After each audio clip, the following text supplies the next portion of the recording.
Hello everyone, I'm Diyar, and today we'll be talking about Ozan Tufan, a Fenerbahce player who's linked with a move to Crystal Palace in a January transfer window. We're looking at what positions he can play, what he can actually bring to Palace, how much for, and also would he be suited to Palace? We'll be talking about that and more.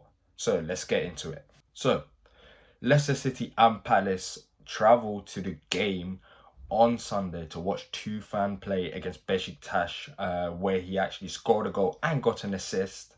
So not a bad performance, according to Sport X. So overall, as a player, I see him more as a defensive player, especially in the Premier League, rather than attacking player. He's strong.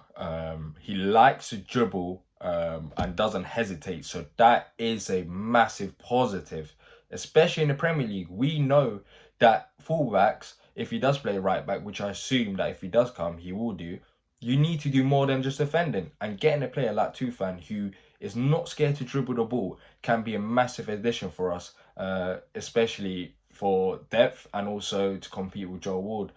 So that's a massive positive. And overall, his defensive contributions is just the main positive from his game. So that is the type of player that we do need, and he ticks the boxes right now. So overall, it's looking good.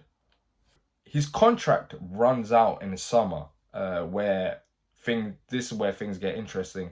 We've previously been linked with Tufan, but the difference is, of course, last time we were linked with him, he wasn't playing as much due to off-field issues he was having at the club. So right now, this season, he is arguably Fenerbahce's best player, personally, and from what I've seen anyways. And his contract runs out in the summer.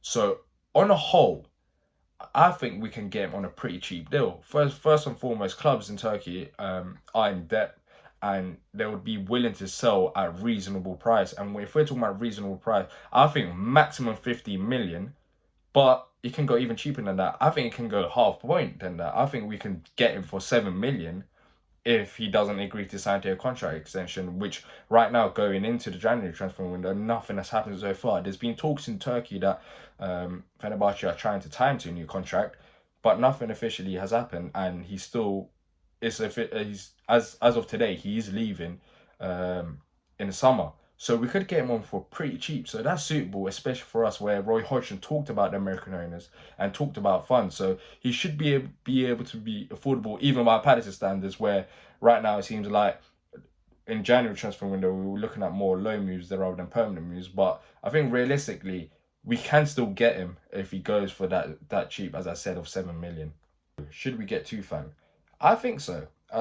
I've been the one in the past when we were previously linked with him when he wasn't playing as much. I said that we shouldn't get him, but right now, I do think that we should gamble on him, due to the fact that I think he ticks the boxes that we need, and also he's a realistic player that we could get due to how cheap he can go for potentially.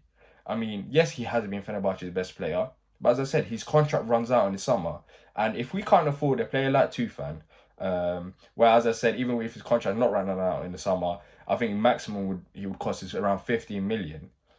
So consider half of that, around 7 million. If you can't afford 7 million for a player as a Premier League club, then there are serious worries. So he's a realistic player. He can play right back, which we need. He can play in multiple positions, which helps. So yeah, I think we should go and get Tufan. But let me know what you think. Does he sound like a player that you would be happy to see at Palace? Leave down your comments down below and let me know. And until next time, up the Palace.